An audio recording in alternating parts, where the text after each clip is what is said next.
Nous rendons grâce à Dieu pour la grâce qu'il nous a encore accordée de pouvoir voir cette nouvelle année 2023. Alors sans plus attendre, nous allons partager ce que Dieu veut que nous puissions partager par rapport au thème de cette année, et ensuite nous allons passer à l'étape de la prière pour sécuriser et proclamer l'agenda de Dieu sur nos vies tout au long de l'année 2023, sans oublier aussi proclamer les jugements de Dieu contre les puissances des ténèbres qui vont s'attaquer à nous tout au long de cette année 2023. 2023, c'est l'année de l'établissement divin. L'année de l'établissement divin. De quoi est-ce qu'il s'agit? Lorsque nous parlons de l'établissement divin, lorsqu'on parle de l'établissement divin, on parle du fait que en cette année 2023, Dieu va établir ses enfants. Il va les établir dans les différents domaines de leur vie. Vous savez, le roi David avait été un roi dans la maison de son père. Mais après plus d'une dizaine d'années, le roi David n'était pas toujours roi. Il avait déjà été un roi d'Israël, mais il n'était pas encore établi sur le royaume d'Israël. Il était un roi, mais il vivait dans la forêt, dans la brousse. Il était un roi d'Israël, mais il vivait comme un brigand. Il était recherché. Il était établi roi, mais il souffrait. Il vivait dans la peur. Il était établi roi, mais il était un roi, mais il ne jouissait pas encore de sa position et de sa fonction en tant que roi sur Israël. Après, il fut un roi sur Juda. Bien qu'il ait été un roi sur le territoire ou sur le peuple de Juda ou sur la tribu de Juda, David n'était pas toujours roi d'Israël. Alors que dans la maison de son père, lorsque le prophète est venu le oindre, le prophète n'est pas venu le oindre en tant que roi de Juda ou roi d'une tribu. Le prophète est venu le oindre en tant que roi d'Israël. Donc il était supposé être roi d'Israël. Mais c'est après plusieurs années que David a été oint roi sur Israël. Et après avoir été oint roi sur Israël, Dieu a maintenant fait quoi? Il a établi David sur Israël. Il a établi la royauté de David sur Israël. Et c'est de ça ici qu'il s'agit. En cette année 2023, Dieu va établir ses enfants dans les promesses qu'il les avait données. Quand tu donnais ta vie à Christ, Dieu t'a fait des promesses. quand tu es né de nouveau, tu as reçu des promesses de Dieu. Tu as reçu des prophéties de Dieu. Tu as reçu des promesses par rapport à les différents domaines de ta vie. Mais après des années, tu as constaté que tu n'étais pas dans ces choses que tu as reçues de Dieu. Et Dieu dit en cette année 2023, il va t'établir dans les promesses qu'il a faites. Il va t'établir dans les promesses qu'il t'a données. Quand on lit la Bible dans le livre de 1 Samuel, chapitre 13, verset 13. Je vais aller rapidement, donc je ne vais pas attendre. Vous pourrez lire après. 1 Samuel, chapitre 13, verset 13 dit: Samuel dit à Saül. Samuel s'adressait sur le roi Saül. Le roi, celui qui était roi avant David. Samuel dit à Saül: Tu as agi en insensé. Tu n'as pas observé le commandement que l'Éternel ton Dieu t'avait donné. L'Éternel aurait affermi pour toujours ton règne sur Israël. Donc vous comprenez. Samuel est en train de dire à Saül: c'est vrai, tu es encore roi, mais parce que tu n'as pas observé le commandement que l'Éternel ton Dieu t'a donné, l'Éternel aurait pu affermir pour toujours ton règne sur Israël. Mais maintenant, ça ne sera plus le cas. Bien que tu es roi, ton royaume n'est plus établi. Bien que tu es roi, tu n'es plus établi sur Israël. Bien que tu es assis encore sur le trône, tu n'es plus établi sur Israël. Et cela était visible sur le territoire d'Israël.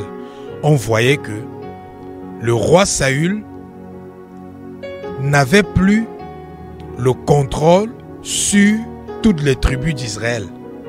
On voit que les tribus d'Israël, le peuple d'Israël, n'avait plus de la considération pour le roi Saül. On pouvait voir que le cœur des enfants d'Israël n'était plus porté vers le roi Saül. Bien qu'il était roi, bien qu'il était assis à sa position, sa royauté, son règne n'était plus établi. Donc, l'établissement divin est important pour chaque enfant de Dieu. Parce que au travers de l'établissement divin, Dieu vient rendre réalité les promesses qu'il t'a données.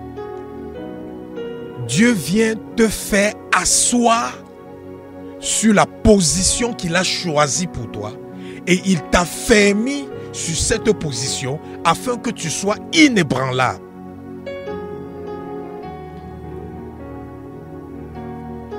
Et pour avoir une image très claire de ce que c'est l'établissement divin, nous allons lire très rapidement le livre de 1 Chronique. Nous allons lire 1 Chronique chapitre 17 du verset 7 au verset 14. Je vous donne quelques secondes pour ouvrir vos Bibles dans le livre de 1 Chronique, dans l'Ancien Testament. 1 Chronique chapitre 17 du verset 7 au verset 14. Je vais lire tout le passage et après je reviendrai sur faire certaines remarques sur tout ce passage. Dans 1 Chronique chapitre 17 verset 7 au verset 14. Voici maintenant ce que tu diras à mon serviteur David. Ainsi parle l'Éternel, le Seigneur des armées célestes.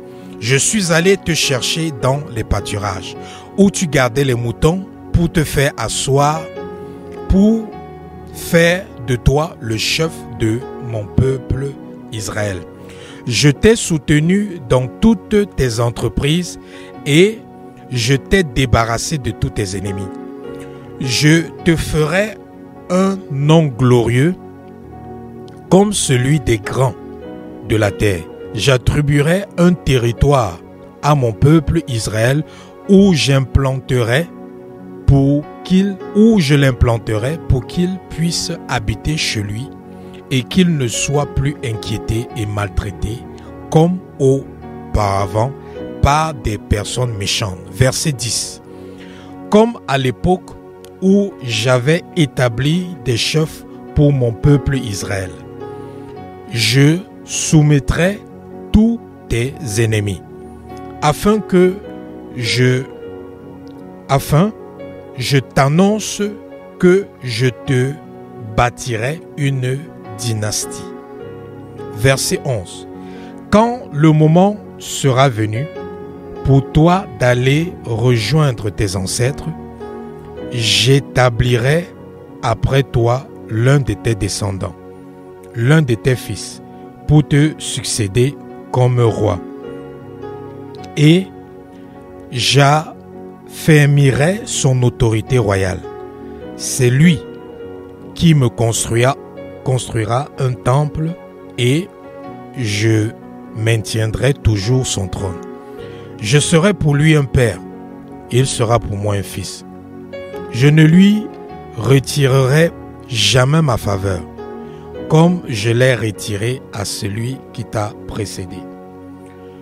Je le maintiendrai pour toujours dans ma maison et dans mon royaume, et son trône sera inébranlable à perpétuité. Donc, voici l'image, voici une image, une représentation de ce que c'est l'établissement divin. Au verset 7, Dieu dit à David: ainsi parle l'Éternel des armées, je suis allé te chercher dans les pâturages où tu gardais les moutons, pour faire de toi le chef de mon peuple. C'est ce qui s'est passé avec toi et moi. Toi qui m'écoutes, Dieu est allé te chercher dans les pâturages. Dieu est allé te chercher quand tu étais dans ta vie mondaine. Dieu est allé te chercher quand tu étais dans les problèmes, dans la perdition, sur le chemin de l'enfer. Quand tu étais dans la vie du monde, tu étais égaré. Dieu est allé te chercher. Sûrement il a envoyé quelqu'un aller t'évangéliser. Ou alors il t'a fait écouter une prédication. Ou alors il t'a fait lire une brochure chrétienne. Ou alors il t'a apparu au travers d'une vision. Il s'est révélé à toi. Et il t'a amené à lui donner ta vie. Donc c'est ce que Dieu a aussi fait pour la vie de David. Il allait le prendre dans la brousse et il a fait de lui un chef sur son peuple. Verset numéro 8. Dieu dit à David: je t'ai soutenu dans toutes tes entreprises et je t'ai débarrassé de tous tes ennemis. Et c'est ce qui se passe aussi avec toi. Toi qui m'écoutes aujourd'hui, si Dieu n'avait pas combattu pour toi, tu ne serais plus en vie. Oui, tu as encore des problèmes dans ta vie. Oui, tu as encore des difficultés dans ta vie. Oui, tu as encore des combats dans ta vie. Oui, tu penses peut-être que Dieu n'a pas encore exaucé tes prières. Mais laisse-moi te dire une chose. Si Dieu n'avait pas combattu pour toi, c'est que tu ne serais plus en vie en ce moment. La raison pour laquelle tu es en vie en ce moment, c'est parce que Dieu a combattu pour toi et c'est parce que Dieu combat pour toi et même en ce moment, il est en train de combattre pour toi. C'est la raison pour laquelle tu as encore le souffle de vie en toi. Parce que si Dieu seulement décidait de prendre une seconde de repos, tu seras déjà mort. Satan t'aura déjà ravi du souffle de vie. Satan t'aura déjà tué. Donc la raison pour laquelle tu es vivant, c'est parce que Dieu combat tes ennemis. À longueur de journée, il combat ceux qui veulent te tuer. À longueur de journée, il combat ceux qui veulent t'éliminer, ceux qui veulent t'éradiquer. Et c'est la même chose que Dieu dit ici à David, que je t'ai soutenu dans tes entreprises et je t'ai débarrassé de tes ennemis. Et Dieu dit maintenant ici, j'établirai, je ferai, nous sommes toujours à la deuxième partie du verset 8. Il dit, je te ferai un nom glorieux, comme celui des grands de la terre. Ça c'est quoi? Les promesses de Dieu. Les promesses de Dieu pour David.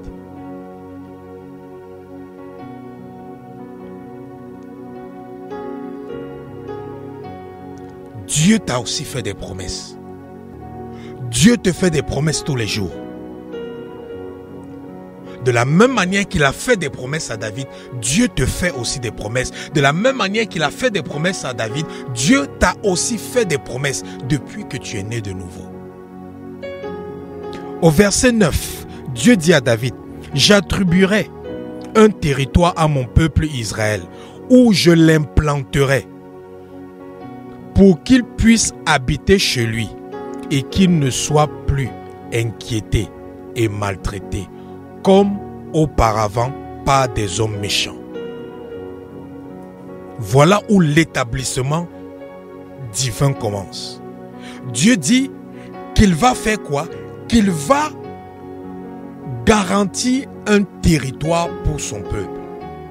Et qu'en dehors du fait qu'il va donner un territoire à son peuple, il dit qu'il va implanter son peuple dans ce territoire. C'est-à-dire, il va les établir dans ce territoire. C'est-à-dire, il va les fortifier dans ce territoire. Il va les affermir dans ce territoire.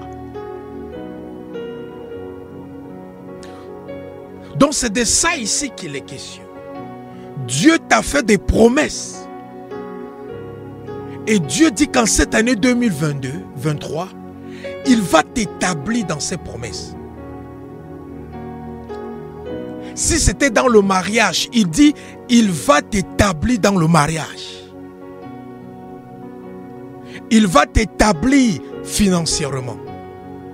Il va t'établir dans le domaine social.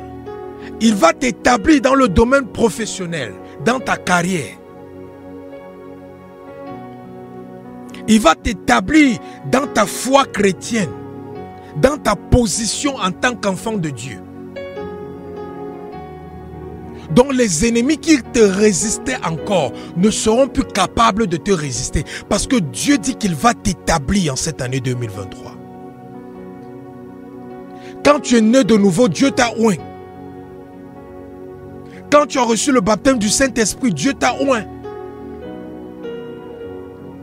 Mais Dieu dit que maintenant, il va t'établir. Donc, il va établir ton règne sur toutes les promesses qu'il a prononcées sur ta vie. Donc, tu vas régner dans les différents domaines de ta vie. Tu vas régner dans le domaine professionnel, dans ta carrière. Si tu es appelé au sacerdoce, tu vas régner dans le domaine ministériel, c'est-à-dire dans l'œuvre de Dieu, dans l'œuvre à laquelle Dieu t'a appelé. Dans le domaine financier, tu vas régner.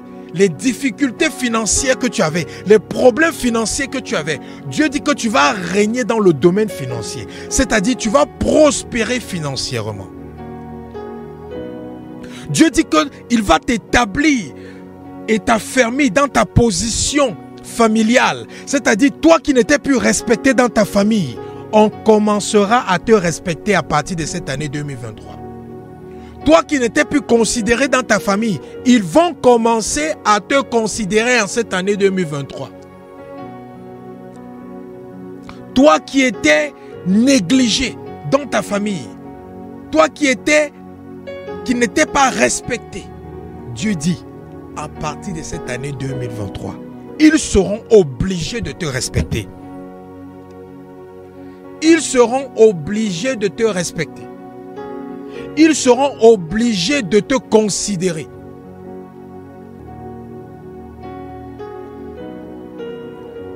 Toi, que ta position dans ton foyer, dans ton couple, dans ton mariage, ton partenaire ou ta partenaire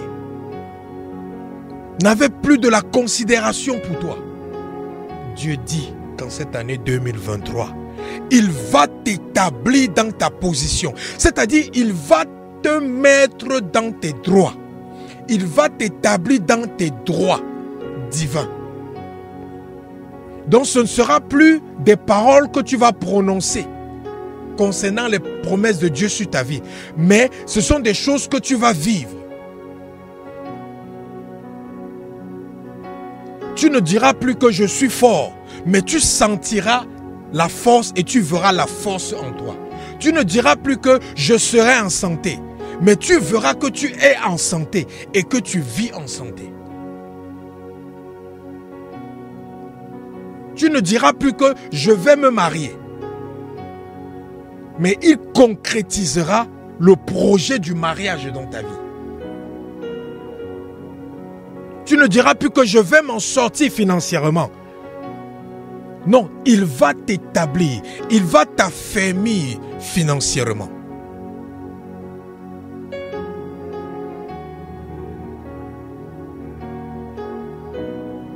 Donc, au verset 9 de 1 Chronique chapitre 17, Dieu dit à David, j'attribuerai un territoire à mon peuple, Israël, où je l'implanterai, pour qu'il puisse habiter chez lui et qu'il ne soit plus inquiété et maltraité comme auparavant par des hommes méchants. Je ne sais pas qui t'a maltraité depuis que tu es né. Je ne sais pas les hommes méchants qui sont après ta vie depuis que tu es né. Mais Dieu te dit en ce moment, Dieu te dit en cette matinée, Dieu te dit en ce moment que tu ne t'inquiéteras plus. Tu ne t'inquiéteras plus de ceux qui t'ont maltraité et de ces méchants. Parce que Dieu va s'occuper d'eux en cette année 2023. Dieu va s'occuper d'eux en cette année 2023. Dieu va s'occuper d'eux en cette année 2023. Verset 10. Comme à l'époque où j'avais établi des chefs pour mon peuple Israël, je soumettrai tous tes ennemis. Dieu dit qu'il soumettra tous tes ennemis. Quand Dieu t'établit sur une position, il soumet tes ennemis à tes pieds. C'est-à-dire, il te rend plus fort que tes ennemis. Il t'affermit plus que tes ennemis. Au point où tu deviens inébranlable. Et tu deviens inébranlable, ça ne veut pas dire que tu n'es plus attaqué. Mais tu deviens inébranlable parce que les attaques de l'ennemi ne sont plus capables d'influencer ta vie négativement. L'ennemi n'est plus capable d'avoir le dessus sur toi. L'ennemi n'est plus capable de te manipuler. L'ennemi n'est plus capable de t'oppresser. L'ennemi n'est plus capable de t'endommager. Quand Dieu établit quelqu'un, lorsque l'établissement divin est manifesté dans ta vie, tu deviens plus fort que le démon de la maison de ton père. Tu deviens plus fort que le démon de la maison de ta mère. Tu deviens plus fort que le démon qui habite dans ta lignée sanguine. Tu deviens plus fort que le démon qui est dans ton sang. Le démon de la maison de ton père et de ta mère qui habite dans ton sang. Tu deviens plus fort que l'autel de la maison de ton père. Tu deviens plus fort que l'autel de la maison de ta mère. Pourquoi? Parce que l'établissement divin est là. L'Éternel t'établit d'une manière divine. Lorsque tu es établi d'une manière divine, tes ennemis sont soumis à toi. De gré ou de force, ils sont soumis. Ils sont soumis. C'est pour ça que toi qui m'écoutes en ce moment, par l'autorité qui m'a été conférée, je décrète et je déclare, tout ennemi de ta vie, en cette année 2023, ils seront soumis à tes pieds au nom de Jésus. Ils seront soumis à tes pieds au nom de Jésus. Ils seront soumis à tes pieds au nom de Jésus. Ils seront soumis à tes pieds au nom de Jésus-Christ de Nazareth.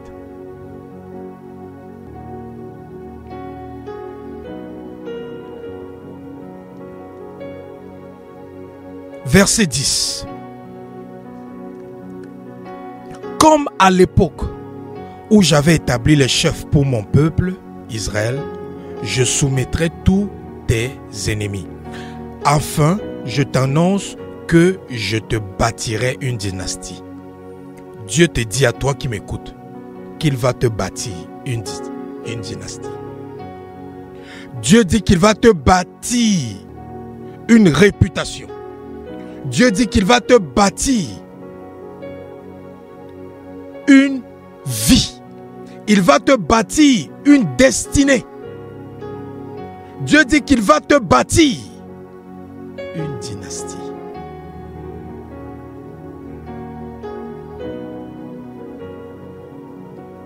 Verset 11. Quand le moment sera venu pour toi d'aller rejoindre tes ancêtres, j'établirai après toi l'un de tes descendants, l'un de tes fils, pour te succéder comme roi, et j'affirmerai son autorité royale. Verset 12. Avant d'aller au verset 12, Dieu te dit, le fait qu'il va t'établir divinement, même après ta mort, tes enfants vont bénéficier de cet établissement divin. Tes enfants vont bénéficier de cet établissement divin. Parce que Dieu va t'établir. Parce que Dieu va t'affermir. Parce que Dieu va t'implanter. Même après ta mort, ta descendance sera affermie, sera établie et sera implantée par Dieu. Dans les promesses, dans les positions divines. Verset 12. C'est lui qui me construira un temple et je maintiendrai toujours son trône.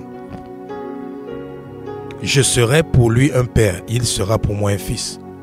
Je ne lui retirerai jamais ma faveur, comme je l'ai retiré à celui qui t'a précédé. Vous voyez, Dieu a retiré sa faveur sur le roi Saül. Le roi Saül pensait que ce qui se passait dans sa vie dépendait de lui, mais il ne savait pas que c'était la faveur de Dieu. Et dès le moment que Dieu a retiré sa faveur, c'est fini, il était disqualifié. C'est pour ça que quand je vous ai demandé de prier pour demander la faveur de Dieu sur votre vie, c'est parce que la faveur de Dieu nous permet d'être qualifiés pour les choses que nous ne méritons pas. Ça nous permet d'être qualifiés pour les choses dont nous sommes disqualifiés.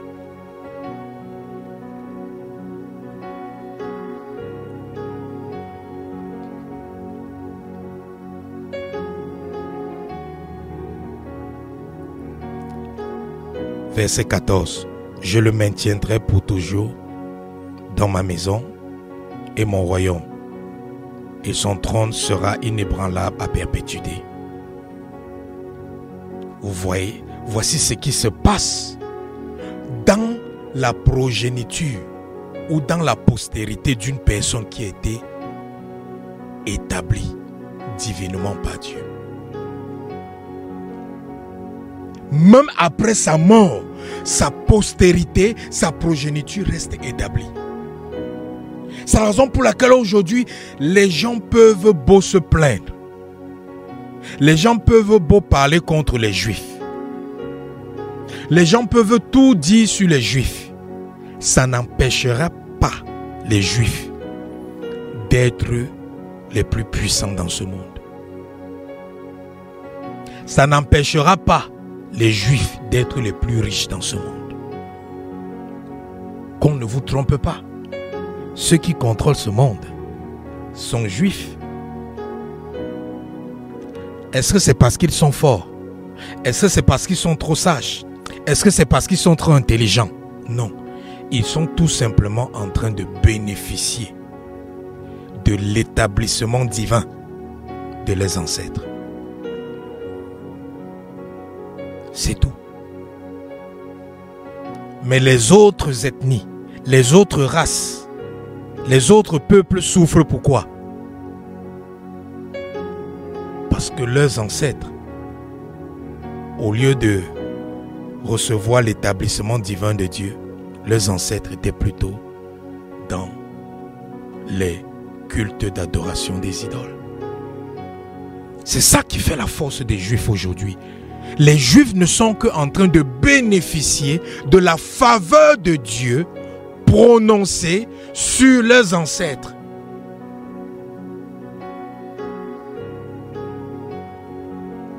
Donc lorsque Dieu vient t'établir divinement, même après ta mort, ta postérité en bénéficiera.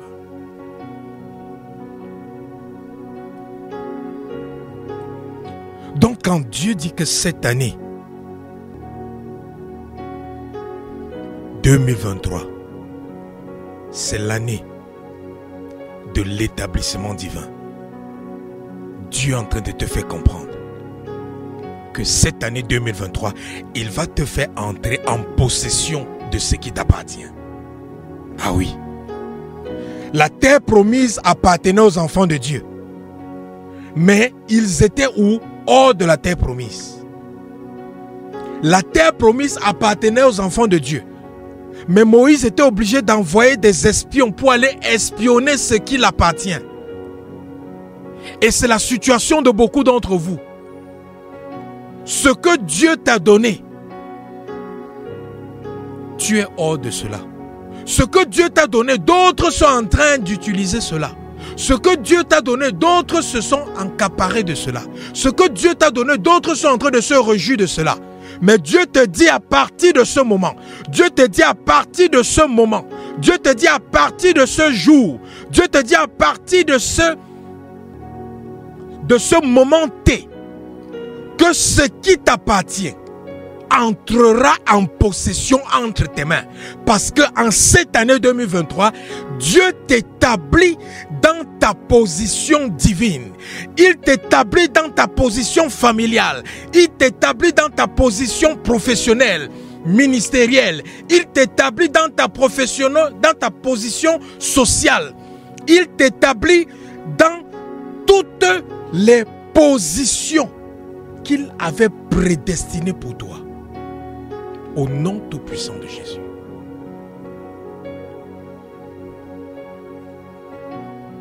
Toutes les puissances des ténèbres qui empêchaient que tu sois établi,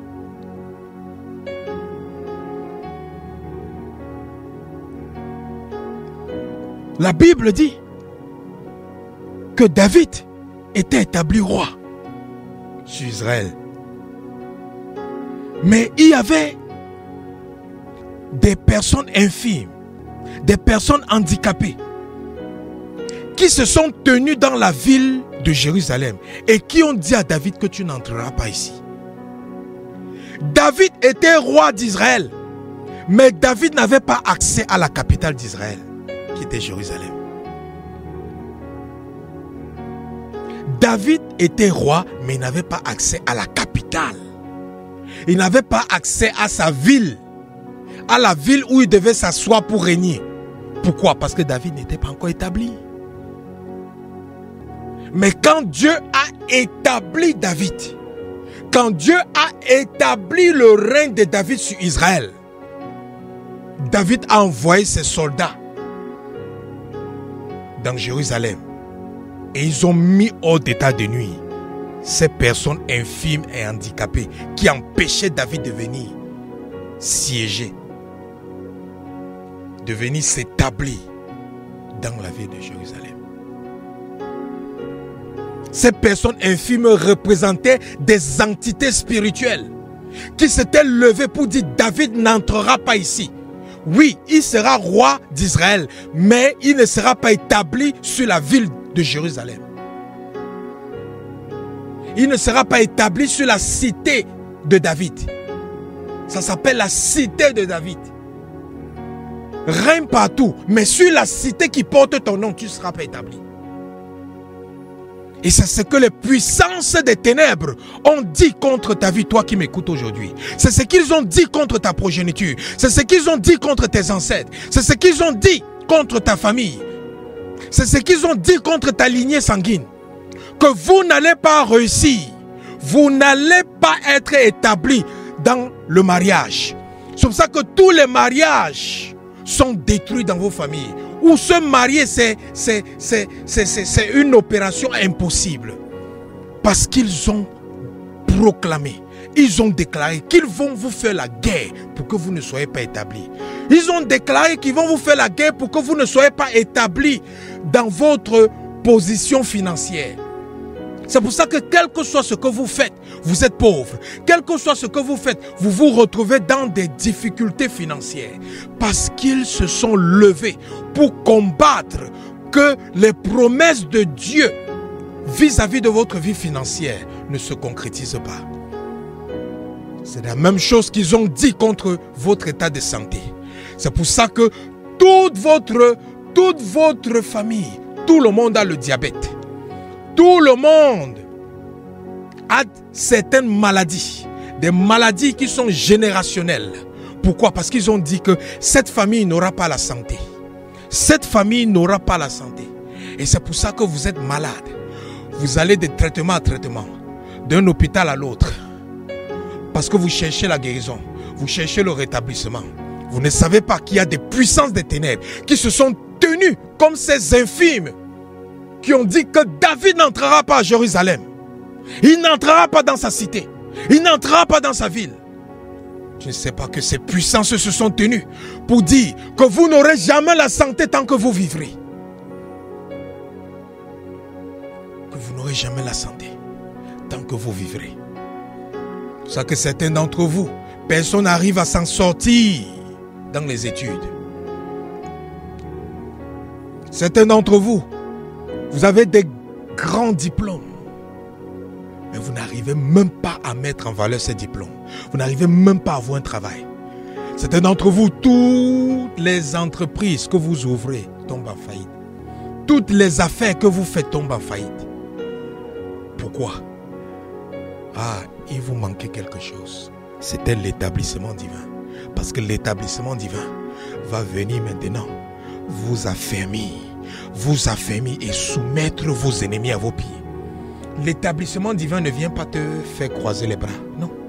Ça ne veut pas dire que quand, comme Dieu vient avec l'établissement divin en cette année 2023, tu ne vas plus prier, tu ne vas plus jeûner, non, que tu ne vas plus faire les prières de combat spirituel, les prières de délivrance, non, c'est pas de ça qu'il s'agit. L'établissement divin, Dieu a précisé ici, dans le passage que nous venons de lire dans 1 Chronique chapitre 17, Dieu a précisé que je vais affermir ton autorité. Je vais affermir ta royauté. Ça veut dire que quoi? Dieu va venir affermir ce que tu fais. Donc avant tu priais, mais Dieu n'était pas là pour affermir tes prières. Avant tu jeûnais, Dieu n'était pas là pour affermir tes jeûnes.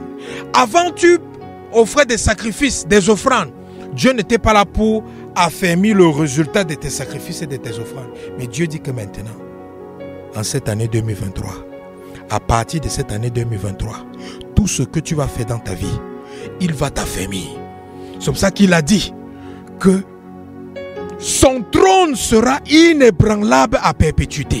Verset 14. Son trône sera inébranlable à perpétuité. Dieu dit que ton règne dans les différentes positions où il va t'établir sera inébranlable à perpétuité. Ça veut dire que personne ne sera capable de te faire chanceler. Personne ne sera capable de t'enlever. Personne ne sera capable de te combattre et de te vaincre à cette position.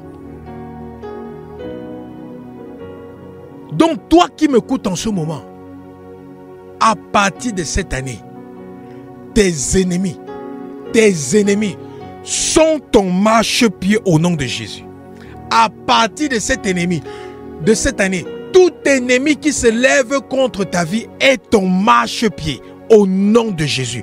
Tout ennemi qui se lève ou qui va se lever contre ta vie, contre ta progéniture. Ils seront votre marchepied au nom de Jésus. Ils seront votre marchepied au nom de Jésus. Ils seront votre marchepied au nom de Jésus-Christ de Nazareth. Ils seront votre marchepied au nom de Jésus. Alléluia. Mais maintenant, tu dois savoir. Pour que tu demeures affermi, tu dois aussi continuer à marcher dans les voies de Dieu. D'où on revient dans le message avant minuit, où Dieu parlait de se conformer à sa volonté, de combattre selon les règles, de chercher sa volonté, de vivre selon sa volonté. Parce que c'est ton devoir de vivre selon les voies de Dieu, de marcher dans l'obéissance, de pratiquer la parole de Dieu. Parce que si tu te détournes, la faveur de Dieu va te quitter. N'oublie pas, on vient de lire tout à l'heure, 1 Samuel chapitre 13 verset 13. Samuel dit à Saül, tu as agi en insensé. Tu n'as pas observé le commandement que l'Éternel, ton Dieu, t'avait donné. L'Éternel aurait affermi pour toujours ton règne sur Israël. Donc en cette année, Dieu vient t'affermir pour toujours. Dieu vient t'établir divinement pour toujours dans tous les domaines de ta vie, dans la concrétisation de toutes les promesses qu'il t'a données. Dieu vient t'établir à perpétuité. Mais maintenant, tu dois marcher selon le commandement de Dieu. Tu dois observer le commandement de Dieu. Parce que dès le moment où tu vas cesser d'observer le commandement de Dieu, ce qui est arrivé au roi Saül va t'arriver. La Bible dit que Dieu a enlevé sa faveur.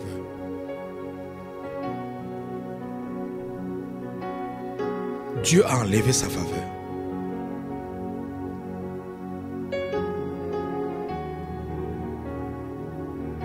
Et quand il a enlevé sa faveur sur Saül, Saül est devenu comme une personne normale.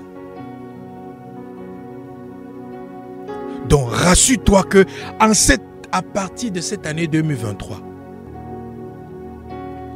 tu dois marcher rigoureusement dans les voies de Dieu. Tu dois marcher rigoureusement dans une vie de repentance constante. Une vie de sainteté, de sanctification. Une vie d'humilité. Tu dois être humble.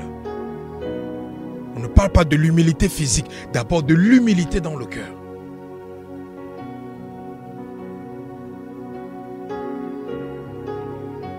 Tu dois marcher dans la justice, dans l'intégrité.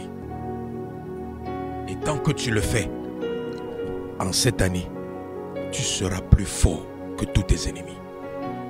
Je dis qu'en cette année, tu seras plus fort que tous tes ennemis. Toi qui m'écoutes aujourd'hui, quel que soit l'âge de ton ennemi, quel que soit l'âge de ton démon, parce que je connais ces démons, souvent ils viennent nous intimider. Ils disent que je suis là depuis 500 ans dans cette famille. Tu es qui pour venir me déloger? Quel que soit le nombre d'années, le nombre de siècles que ce démon a fait dans votre famille, à partir de maintenant, tu seras au-dessus de ce démon au nom de Jésus. À partir de maintenant, tu seras affermi et ce démon ne pourra plus t'ébranler au nom de Jésus. Tant que tu marches dans les voies de Dieu, tu ne seras plus ébranlé au nom de Jésus-Christ de Nazareth. Maintenant, nous allons prier. Maintenant, tu sais le thème de cette année pour toi. 2023, établissement divin. Dieu t'établit, il te fortifie dans toutes les promesses qu'il t'a fait. Et il soumet à tes pieds tous tes ennemis. Il a bien précisé tous tes ennemis, pas certains. Il a dit tous tes ennemis. Donc même un seul ne sera pas épargné. Même un seul ne sera pas épargné. C'est pour ça que tu vas prier. Tu vas dire, ô Père, établis-moi dans ton plan divin. Au nom de Jésus, élève ta voix. Ô Père, établis-moi dans ton plan divin. Au nom de Jésus. Ô Père, établis-moi dans ton plan divin. Au nom de Jésus. Ô Père, établis-moi dans ton plan divin. Au nom de Jésus. Ô Père, établis-moi dans ton plan divin. Au nom de Jésus. Ô Père, établis-moi dans ton plan divin. Au nom de Jésus. Ô Père, établis-moi dans ton plan divin. Établis-moi dans ton plan divin. Au nom de Jésus. Ô Père, établis-moi dans ton plan divin. Au nom de Jésus. Établis-moi, établis-moi, établis-moi dans ton plan divin. Au nom de Jésus. Établis-moi dans ton plan divin. Au nom de Jésus. Établis-moi dans ton plan divin. Au nom de Jésus. Établis-moi dans ton plan divin. Au nom de Jésus-Christ de Nazareth. Amen.